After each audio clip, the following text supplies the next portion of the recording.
నిశ్చల తత్వమే జీవన్ముక్తి అని చెప్పారు. ఎవరు అక్కడ మనకు వారికి నమస్కరించుకున్నాం మొదటిసారి శంకరాచార్య. మరి సత్సంగత్వం అంటే ఏంటి, నిత్సంగత్వం అంటే ఏంటి, దేన్ని పట్టుకోవాలి, దేన్ని వదిలేయాలని తెలుసుకుంటే మన జీవన విధానం, మన ప్రయాణంలో మనం చేరాల్సిన గమ్యం చేద్దాం అన్నమాట. కాబట్టి సత్సంగం అనేది నిజమైన విద్య అయి ఉన్నది. మనకు విద్యలు అనేకం ఉన్నాయి. మన పెద్దలు ఎక్కడన్నా బయట రాస్తా ఉంటారు, కోటి విద్యలు ఎన్నాళ్ళు బతికినా వాటికి మీరే చెప్తున్నారు. ఇంకేముంది సత్సంగం. సో ఏ విద్య చేసినా ఒక 3 పూటలు భోజనం చేయడానికి, చివరి రోజు వరకు ఎన్ని రోజులున్నా చివరి రోజు పోవడానికి అనేది ఉంటుంది. దీంట్లో ప్రతి దాంట్లో మన శాస్త్రాలు, ఉపనిషత్తులు, మన సనాతన ధర్మము, ఈ ఋషులు, మునులు, ఈ గురువులు చెప్పిన దాంట్లో ప్రతి దాంట్లో అడుగడుగున అర్థమై ఉంది. కానీ మన సమయాన్ని మనం వ్యర్థం చేసుకోవద్దు. సో మనం ఇక్కడ గ్రహించాల్సింది ఈ సత్సంగత్వం. సత్సంగం నేర్వాల్సింది ఏంటి, గురువు గారు ఏది చెప్తున్నారో ఆ నియమంగా, అంటే దాన్ని మనం గట్టిగా శ్రద్ధగా భావన చేయాలి. గురువు గారు నా కోసమే చెప్తున్నారు, దైవము నా కోసమే ఈ విషయాలు ఆ గురువుల ద్వారా కానీ ఆ ఋషుల ద్వారా మునుల ద్వారా చెప్పబడి ఉన్నది. దాని మీద నమ్మకం కలగాలి. మన మనుషుల నమ్మకాలు ఎట్లా ఉంటాయంటే, మొదటి రోజు కొత్తగా ఉన్నప్పుడు కొత్త డ్రెస్ వేసుకున్నప్పుడు ఎంత ఆనందంగా ఉంటుందో అలా ఉంటుంది. క్రమేణా పాతబడినా కొద్దీ ఎప్పుతున్నాం ఎటు వస్తున్నాం ఇట్లాంటిది జరుగుతుంది. ఇది చాలా దోషపూరితమైంది. సో ఇక్కడ మనము ఈ సత్సంగం ద్వారా తెలియాల్సిన విషయం ఏంటంటే, మనం ఎవరు ఆత్మజ్ఞానం ద్వారా తెలుస్తున్నది. మన ఆచరణ ఏంటి, వ్యక్తి ఏ విధంగా ఉండాలి, వ్యక్తి ఏ విధంగా ఉండాలి అని అంటే, మనం గురువు చెప్పిన విధానంలో, విధి విధానంలో, క్రమశిక్షణలో, ఇప్పుడు అష్టాంగ యోగాలు ఉన్నాయి, ఎన్నో మనకు పతంజలి యోగా సూత్రాలు, జ్ఞాన విషయాలు ఇక్కడ ఎన్నో చర్చలు జరుగుతుంది. కానీ పట్టుకున్నది ఏది, మనం యమ నియమ ఆసన ప్రాణాయామ ధారణ ధ్యాన సమాధి అన్నారు.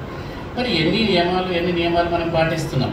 దాని ఇంగ్లీష్ వాళ్ళందరూ డిసిప్లిన్ అన్నారు, దాని ఇండివిజువల్ డిసిప్లిన్ క్రమశిక్షణ, సొసైటీ డిసిప్లిన్ జీవనం భగవతి లౌక్యంగా ఎట్లా ప్రవర్తించాలి.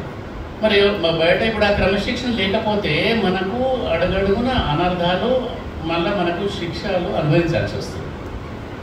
లౌక్యదానికి కూడా క్రమశిక్షణ అవసరం బయట ప్రపంచానికి, కానీ అంతర్ప్రపంచానికి ఆధ్యాత్మిక విద్య అవసరం, దానికి సత్సంగం అవసరమై ఉన్నది. మరి ఈ సత్సంగంలో వింటున్నాం, చాలామంది గురువులు చెప్తారు, మనకి వింటనే ఉన్నాం. ఈ మధ్యలో అయితే రెడీమేడ్గా వచ్చేస్తుంది, దాని ద్వారా ఏదంటే అది వస్తూ ఉన్నది. కానీ శ్రవణ మనన నిధిధ్యాస అని చెప్పారు పెద్దలు. ఏదైతే వింటున్నామో దాన్ని మనము చాలాసార్లు స్మృతికి తెచ్చుకోవాలి, జ్ఞాపకాన్ని తెచ్చుకోవాలి. తెచ్చుకున్న దాన్ని ఒక ధ్యాన పద్ధతిలో మనం చక్కగా దాన్ని నెమరేసుకోవాలి. కానీ అంతవరకు చేస్తున్నామా లేదా అనేది ఎవరికి వాళ్ళే అర్థం చేసుకోవాలి. మరి ఆ వ్యక్తి నిర్మాణంలో ఎన్నో సత్సంగాలు విన్నాము. గురువులు మనకు చాలా రకాలుగా మనకు పొగుడుతారు. పొగడకూడదు మన గురువులు, మనం తిట్లబడాలి గురువులతో, అప్పుడే మనం లైన్లో కరెక్ట్ వస్తాం. ఇప్పుడు స్కూల్లో ఉన్న టీచర్లు ఆ రోజు మనకు కొట్టకపోయి ఉంటే ఇలా మనం ఇట్లు ఉండేవాళ్ళం కాదు. కాబట్టి వాళ్ళ ద్వారా మనము ఏమంటారు, అది సత్సంగం. ఇప్పుడు ఈ రకంగా సత్కారం చేయడం కానీ, గొప్పలుగా చెప్పడం కానీ, దానికంటే ఎక్కువ మనం ఎన్ని రకాలుగా సక్రమమైన పద్ధతిలో ఉండే నియమాలు మరియు ఆ రకంగా శిక్షలు అనుభవిస్తే చాలా మంచిది మనకి. సో ఆ రకంగా మనలో కూడా ఉన్న ఆ అజ్ఞానం అనేది ఏదైతే ఉందో, ఆ దుర్గుణాలు ఏవైతే ఉన్నాయో తగ్గుతూ ఉంటాయి. అది వ్యక్తి నిర్మాణంలో అవసరం. స్వామీజీ మొదటి వాక్యంలో చెప్పారు 4 పురుషార్థాలు, ధర్మార్థ కామ మోక్షం. జీవన విధానానికి ధర్మం అవసరమై ఉంది అని చెప్పారు. ఈ ధర్మంకు 3 పాదాలు ఉన్నాయి. దాంట్లో అహింస మొదటిదై ఉంది, సత్యమై ఉంది, తపస్సు అయి ఉన్నది, మరి ఈ దయాగుణాలు ఇవన్నీ కలిసి ఉండాలి, దాన్ని ధర్మం అన్నారు. మరి మనం ఎంత తపస్సు చేస్తున్నామో అనేది యమ నియమాల ద్వారా మనకు తెలిసే క్రమం. అంటే మన పర్సనల్గా ఇప్పుడు ఇంద్రియ కంట్రోల్ లేనిది, అంటే ఏవైతే మనకు కర్మేంద్రియాలు, జ్ఞానేంద్రియాలు ఉన్నాయో వాటి ద్వారానే ఈ ప్రపంచం అంతా లోపలికి వస్తున్నది. చూడరాంది చూడడం, వినరాంది వినడం, తినరాంది తినడం, వాసన చూడరాంది చూడడం, స్పర్శ అవసరం లేని దాన్ని ముట్టుకోవడం, అలా ఈ అజ్ఞానం, ఈ మున్సిపల్ చెత్త ఏదైతే ఉందో ఇంట్లో నిండిపోతున్నది. నిండిన తర్వాత మనకు ఎక్కడైతే దైవంకి స్థానం ఉండాలనో అంతఃకరణలో దైవానికి స్థానం లేకుండా పోతుంది. దైవానికి ఎక్కడైతే మన ఇంట్లో ఒక విగ్రహానికి, ఒక పటానికి స్థానం లేకుండా ఉంటుందో, మన అంతఃకరణంలో ఎక్కడైతే పరమాత్మని యొక్క ఆలోచన జరగట్లేదో అదంతా అజ్ఞానం కింద లెక్క. అందుకే మనుషులకు మానవ అని పేరు పెట్టి, మానవ అంటే ఎన్నో జన్మలు ఎత్తినావు కదా, ఇది మనిషి, నీ ప్రవర్తన మానవ, ఇంకా దీన్ని మార్చుకోవా అనేది దీని అర్థం. మానవ, హ్యూమెన్ అని అంటారు వాళ్ళు. అది ఆ మెన్ అనే దానికి, హ్యూమెన్ అనే దానికి చాలా అర్థం ఉన్నది. సో అదంతా వాళ్ళు కూడా కొన్ని పాటిస్తున్నారు, చక్కగా ఉంటాయి వాళ్ళ విషయాలు. కానీ మనము హిందువులమైన సనాతన ధర్మంలో జీవిస్తున్న మనం ఈ ధర్మార్థ కామ మోక్షంలో మొదటి అక్షరమైన ధర్మం ఏదైతుందో దానికే ఈ తపస్సు అనేది ఉంది. ఈ కాయక మానసిక వాచక తపస్సు అనేది తప్పకుండా మనం పాటించాల్సిన, ఏది అవసరమో అదే మాట్లాడాలి, ఏది మాట్లాడతామో అదే చేయాలి. మిగతాప్పుడు మనం ఇట్లా ఉండాలి. ఇప్పుడు అక్కడ మనకు సౌత్లో వెల్లూరు దగ్గర ఒక ఆశ్రమం ఉంది పెద్ద, ఇప్పుడు చాలామంది దాన్ని ప్రదక్షిణ చేస్తారు. ఏమాశ్రమం అది? రమణ మహర్షి ఆశ్రమం ఉంది కదా, అరుణాచలేశ్వర శివ. మరి ఇప్పుడు ఆయన అన్నారు, ఈ లోకంలో ఏది జరగాలనో అది తప్పక జరుగుతుంది, దాన్ని ఎవరు ఆపలేరు. ఏది జరగకూడదో మీరు ఎన్ని ప్రయత్నాలు చేసినా అది జరగదు, దాన్ని ఎవరు చేయలేరు. అట్లాంటప్పుడు నువ్వు ఎందుకయ్యా ఏనో అనవసరంగా పిట్ట వాగినట్టు, దానికి క్రమశిక్షణ లేదు, దానికి తపస్సు లేదు, కాదు వాగుతా ఉన్నది. కానీ పొద్దున్నే చేస్తారు, దానికి అర్థమా పర్థమా. కానీ మనిషి అయినప్పుడు మనం దానికి తపస్సు చేయాల్సినది, వాచక తపస్సు అవసరమైంది. ఎంత అవసరమో అంతే మాట్లాడాలి. అందుకే మనకు శ్లోకం ఉంది కదా భగవద్గీతలో, మన పెద్ద అని చెప్పారు కదా కృష్ణ పరమాత్మ, యుక్తాహార యుక్తాదోష కర్మసు, యుక్తాదోష అంటే ఎంత మాట్లాడో అంత మాట్లాడు, ఎంత కర్మ చేయాలో అంతే చేయి, ఎంత తినాలో అంతే తిని, ఎంత నిద్రపోను అంతే పో, అదే తపస్సు. ఇదొక స్కూల్. మళ్ళీ అట్లాగే మనకు 6వ అధ్యాయంలో 5వ శ్లోకం చెప్తుంది.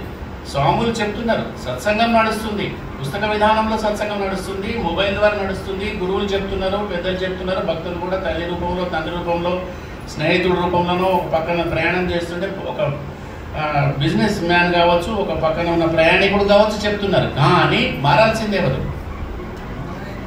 దారి చూపించిండు ట్రాఫిక్ పోలీస్, బండి నడపాల్సింది ఎవరు? మనమే. అందుకే ఉద్ధరైతే ఆత్మానవసాదయత ఆత్మను ఆపన బంధువు. అంటే నీవుని ఉద్ధరించుకోవడానికి నీ ఆత్మకు నీవే బంధువు, నీవే శత్రువు. అందుకని అక్కడ ఒక శ్లోకం ఉంది బిందు మన ఉపనిషత్తులో, మనహేవ మనుష్యాన కారణం బంధం మోక్షం, విషయాసక్తం బంధం, నిర్విషయం మోక్షం. మరి బిస్తోల వల్ల నువ్వు పడతావా, దాని నుంచి దూరంగా పోతావా, నీ ఇష్టం. వాడు గడ్డ మీద కూర్చుండి అట్లా వేసేసిండు ఎర్ర, ఏమేర్ర అంటున్నారు, ఎర్రగా అంటాం కదా తెలంగాణ ఆంధ్ర భాషలో. ఒక వానపామును దానికి ఇంకొక తొడిగిచ్చేసి వేసిండు, దాని సుఖం పొందాలని చెప్పేసి చేప ఇట్లా పోతుంది దాన్ని లడ్డుకున్నా మింగినప్పుడు ఏమైపోతుంది దాని బ్రతుకు? నాశనం. మరి ఎవరు కంట్రోల్ కావాలి ఇక్కడ? ఆ చేపనే కంట్రోల్ కావాలా? ఇట్లా చేపల గురించి మనకు గురువులే, నీళ్లు గురువే, భూమి గురువే, చంద్రుడు గురువే, సూర్యుడి గురువే, అన్ని గురువులే, గాలి కూడా గురువే. ఇక్కడ మురికి వాసన వస్తున్నది, ఇది ఇక్కడనే వదిలేసి అక్కడ వెళ్ళిపోతుంది గాలి. లేకపోతే ఈ వాసన తీసుకెళ్ళి హైదరాబాద్ లింపింది అనుకో, ఇక్కడ ఇంకోటి ఉండదు. అలా ఉద్ధరైతే ఆత్మానవసానం, నీ ఆత్మ నువ్వే ఉద్ధరించుకో. మళ్ళీ ఇక్కడ వస్తువురావు గ్యారంటీ లేదు. చాలా మంది తల్లిదండ్రులు పొడగొట్టుకునే వాళ్ళు ఉన్నారు. తల్లిదండ్రులు ఇలా మళ్ళీ చూద్దామంటే మాట్లాడదామంటే ఇలా దొరకట్లేదు. మరి వాళ్ళు మంచి చెప్తారంటే నీకు గురువులు చెప్తున్నారు, దాన్ని అనుభవించి దాన్ని గట్టిగా పట్టుకో. అందుకని ప్రతి హిందువు కూడా ముఖానికి చందనం, కృష్ణుడికి వందనం, జీవితం అంతా ఆనందం, నందనం అని చెప్తారు. ముఖానికి ఏం పెట్టుకోవాలి? కృష్ణుడికి, జీవితం అంతా నందనం. కాబట్టి ఇవాళ మనం 3 రోజులు వార్షికోత్సవం చేస్తున్నాం, సత్సంగాలు చేస్తున్నాం, బాగానే ఉంది. అక్కడ స్వామీజీ హోమం చేయమన్నారు. హోమం చేయాలన్నా ఏమేమో వస్తుంటాయి కదా, ఏమొస్తుంది? పొగ వస్తుంది కదా, కట్టెలు కాలిస్తే పొగ వస్తే, హోమం చేసిన పొగ వస్తే, అక్కడ కూర్చోమంటే ఎప్పుడు లేని ఏడాది నుంచి ఎప్పుడు లేదు, చెమటంతా వెళ్ళిపోయింది 3 రోజులే. కాదు స్వామీజీ ధ్యానం చేయమన్నారు, కూర్చుండాలంటే ఇట్లా కరెక్ట్గా 3 గంటలు కాదు కదా, ఒక 3 నిమిషాలు కదలకుండా కూర్చుండానగానే నాకు శాతనైతే లేదమ్మా కుర్చీ ఇవ్వండి అంటారు. సో ధ్యానం చేయాలంటే నడుము సహకరించదు, హోమం చేయాలంటే కళ్ళు సహకరించవు, మాట్లాడదామంటే గొంతు ఇది మానవుల పరిస్థితి, అందులో ముఖ్యంగా హిందువుల పరిస్థితి. సో మనం చేయాల్సిందంటే ఆ మానసిక, వాచక, కాయక తపస్సు చేయాల్సిన అవసరం ఉంది. ఈ సత్సంగం ద్వారా అది మనం అలవాటు చేసుకోవాలి. మళ్ళీ జన్మ వస్తుందో రాదో తెలియదు. 84 లక్షల జీవులలో మరి చెట్లలాగా, జలచరాలు, భూచరాలు, గాలిలో ఉండే పక్షుల్లాగా వస్తూ మనిషి ఆది మానవుడిలాగా అక్కడ చెట్లలో పుడతాడు. అది అయిన తర్వాత క్షూద్ర జన్మ, తర్వాత క్షత్రియ జన్మ, తర్వాత ఒక వైశ్య జన్మ, తర్వాత బ్రాహ్మణ అంటే మనం కులంలో పుడితే బ్రాహ్మణ, అది కాదు. ఇది బ్రాహ్మణ కులం. ఇక్కడ ఉన్న వాళ్ళందరూ బ్రాహ్మణులే. ఆ బ్రహ్మజ్ఞానం విషయం వెళ్తున్నారు, సత్సంగం జరుగుతుంది, వింటున్నారు, ఆచరిస్తున్నారు, పాటిస్తున్నారు, వారు మారుతున్నారు, ఆ కుటుంబం మారుతుంది, తద్వారా ఆ సమాజం మారుతుంది. కాబట్టి ఇక్కడ ఉన్న వాళ్ళందరూ బ్రాహ్మణులే. కాబట్టి అలా గురువులు చెప్పిన విషయాన్ని మనం తప్పకుండా ఆచరించాల్సిన అవసరం ఉంది. ధర్మం ధర్మం అంటే ఎదుటోళ్ళకి ధర్మం, నాకంత ధర్మం అవసరం లేదు, నేను ఏది చేస్తే అదే కరెక్టే అని మనం మానసికంగా ఇవాళ ఏది చూసినా ఇవాళ వ్యాపార ధోరణి ఉంది, దాన్ని మనం తగ్గించుకోవాల్సిన అవసరం ఉన్నది. మనకి ఎంత అవసరమో పరమాత్ముడు భోజనం ఇస్తుంటాడు, ఆ భార్యని ఇస్తాడు, ఆ భర్తని ఇస్తాడు, ఆ పిల్లల్ని ఇస్తాడు, ఆ తల్లిదండ్రులు ఇస్తాడు, ఆ ఆచార వ్యవహారాన్ని ఇస్తాడు. ఇయ్యంది ఇంకో స్టెప్ మనకి ఇయ్యడు. నెక్స్ట్ జన్మ కూడా మీకు మోక్షం వస్తుందా జన్మ వస్తుందా అంటే మనకు అర్థమైపోతుంది. ఇప్పుడు ఒక ఆలుగడ్డను తీసుకునేది ఆలుగడ్డ కాదు, ఇది కాదు, ఇది లడ్డు లడ్డు అనగానే లడ్డు అయిపోదు, దానికి ఆచరణ అవసరమైంది. స్వాముజులు గురువులు చెప్తారు మనకి, ఇంకెందుకో మళ్ళీ శిష్యులు ఏమనుకుంటారు అని చెప్పి బ్రహ్మం అనండి, నేను ఆత్మ అనండి, మనం ఆత్మజ్ఞానం వచ్చేస్తుంది అంటే, ఇప్పుడు ఆలుగడ్డ లడ్డు అయిపోయింది, మోతిచూరు అయిపోయింది అనగానే అవుతుందా? ఇప్పుడు ఆలుగడ్డను తింటే ఆ మోతిచూరు లడ్డు అంత స్వీట్ వస్తుందా? ఏనుగు తోలు తెచ్చి ఎన్నాళ్ళు ఉతికినా నలుపు కానీ. మరి అట్లా మనము సత్సంగం ద్వారా మనం అంతఃకరణాన్ని బాగా ఉన్న నలుపును, ఆ మైలను బాగా తీయాల్సిన అవసరం ఉంది. దానికి మనం సాధన చేయాల్సిన అవసరం ఉంది. ఆ సాధనలో మనకు 5వ శ్లోకంలో చెప్తాడు, 15వ అధ్యాయం ఏంటిది అది? పూజంచి యజ్ఞంచ దానంచ తపంచ నా త్యజేత్. ఈ పూజ దాన తప ఇవన్నీ ఏం చేస్తున్నాం? పవిత్రనానం మనుష్యానం. ఇవన్నీ మనుషులు పవిత్రం చేస్తాయి. ఆ పవిత్రమైన హృదయం ఉందో దాన్ని ఏమన్నారు? దైవ నిలయం. దైవం ఉంది మన లోపల, కానీ చూడలేకపోతున్నాం. ఎందుకంటే మనం బాహ్య ప్రపంచంలో చూస్తున్నాం కాబట్టి అంతఃకరణలో చూడడానికి అంతర్ముఖం చేసుకోవాల్సిన అవసరం ఉంది. దానికోసమే పూజ చేయాలి. ప్రతి మనిషి ఉదయం తెల్లారక ముందు లేవాలి. దాన్ని మనం ఏమంటాం? బాహ్యంగా చేస్తుంటాం కాబట్టి దాన్ని స్నానం. పవిత్రానాయ సాధునా వినాశాయ చతుష్కృతం. ఎక్కడికి రావాలి పవిత్రం? బాహ్య పవిత్రత ముందు రావాల్సిన అవసరం ఉంది. ఫస్ట్ స్నానంతో మొదలు కావాలి. తర్వాత కడుపు మూసుకొని దేవుడికి దీపం పెట్టి ఆ నామం చెప్పాలి. దాన్ని ఏమన్నాం?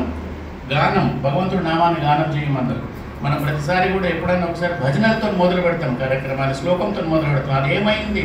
భగవంతుడు నామం గానం చేయడం జరుగుతుంది. సో మొదటిది ఏం చేయాలి? మనం తెల్లారక ముందే లేవాలి. ఎప్పుడు లేవాలి? ఎప్పుడు చేయాలి స్నానం? దానికి కూడా 3 రకాల స్నానాలు ఉన్నాయి. చాలామంది మనం చేసే స్నానం ఎట్లుందంటే, గాడిద స్నానం తెలుసో లేదో చాలామందికి, అది చెర్లకు పోయి దాన్ని స్నానం చేసుకున్న గజ స్నానం. ఆ ఏనుగు స్నానం చేసి బయటకు పోయి ఆ మట్టి అంతా పోసుకుంటుంది. గాడిద కూడా బూడిదలో పొరుతుంది అని చెప్తుంటారు స్వామి.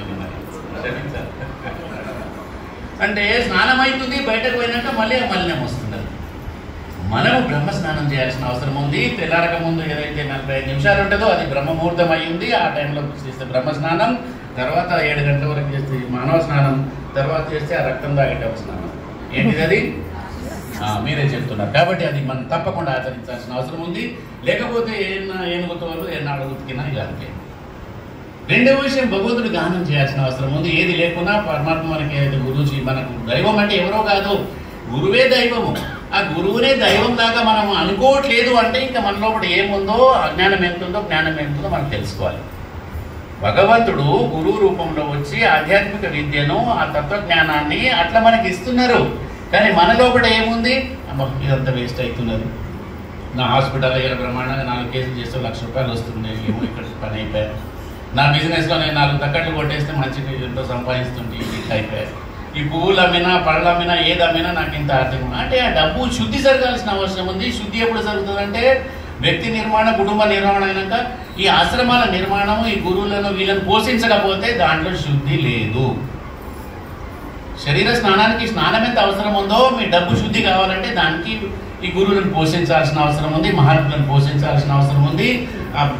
ఇతరులు ఉంటారు, ఆదివారం వాళ్ళు ఉంటారు, దాని దశకం అని పేరు పెట్టి వాళ్ళు సంపాదించిన దాంట్లో 10% వాళ్ళు వారికి దానం చేస్తారు. తద్వారా ఇప్పుడు కన్వర్షన్ ఎక్కువైతుంది. మరి అదేట్లా సత్సంగానికి అలవాటు మనకు కనెక్ట్ అయ్యి ఉంది. మనం వీటము మనం 1 రూపాయి ఇచ్చి 2 అగరబత్తులు ఇచ్చి మస్తు పూజ చేసిన లలితాంబిక మాతాకి చేయి, నేను దండం పెట్టుకున్నా మంచిగా సరిపోతుంది. దీనికి రామకృష్ణ మాటల్లో ఒకరు చెప్తారు, భూమిని మీద మీద ఇట్లనంట 1 ఫీటు 3 ఫీట్లు తవ్వగానే నీళ్ళు వెళ్తాయా? 3 ఫీట్లు 10 ఫీట్లు తోడినామన్నా ఎండాకాలంలో నీళ్ళు వెళ్తాయా? మరేం చేయాలి? చాలా లోతుగా ఎన్ని లేయర్ బై లేయర్ ఎంత లోతులో నీళ్లు ఉన్నాయో అంత లోతు వరకు పోతే కానీ బోర్లో నీళ్ళు ఎట్లా పడాయో అలాగే మన సాధన విషయం కూడా లోతుగా జరగాలి, అంతర్ముఖం కావాలి, ఆ అంతరాత్మలో మార్పు జరగాలి. లేకపోతే ఈ జీవితం వేస్ట్. ఈ కుటుంబంలో మనం వచ్చినా కానీ వచ్చే జన్మలో మరి ఏ గురువు దగ్గర ఉంటామో, ఏ కుటుంబంలో ఉంటామో, మన మన సహచరులు మన చుట్టాలు కావచ్చు బంధువర్గాలు కావచ్చు సహకరిస్తారో తెలియదు. కాబట్టి ఉన్నంత వరకే తెలుసుకో, తెలివి తెచ్చుకో, గమ్యం చేరుకో అని మన గురూజీ ఒక మా అమ్మగారు పాట పడుతుంది స్వామీజీ మన ఆశ్రమంకి వచ్చినప్పుడు, తంబూరి అమ్మవారు. సో ప్రతి గురువు ఏదో చెప్పిపోతున్నాడు. పట్టుకున్నది ఎంత, వంట చేసినాం కానీ అది ఎట్లుండాలి? అమ్మలు వంటలు చేస్తున్నారు, ఇక అన్నిటితో రోగాలు వస్తున్నాయి. ఛాయ్ తాగితే దాంట్లో అది ఉండదు, కూర చేస్తే ఏం లేదు ఉండదు. మరి దాన్ని ఏమన్నా వంట చేస్తే వినబుద్ధి కావాలి, ఎవరన్నా మాట్లాడితే వినబుద్ధి కావాలి. జీవితం జీవిస్తే మనం లేనప్పుడు కూడా గుర్తుండేలాగా భూమి మీద జీవించాలి. అది జీవన విధానం అయింది. మరి అట్లాగే ఈ సత్సంగంకు అవకాశం ఇచ్చినందుకు మరి గురువు గారికి ఒకసారి నమస్కరిస్తూ, ఇక నాకు ఇచ్చిన సమయం అయిపోతుంది స్వామీజీ.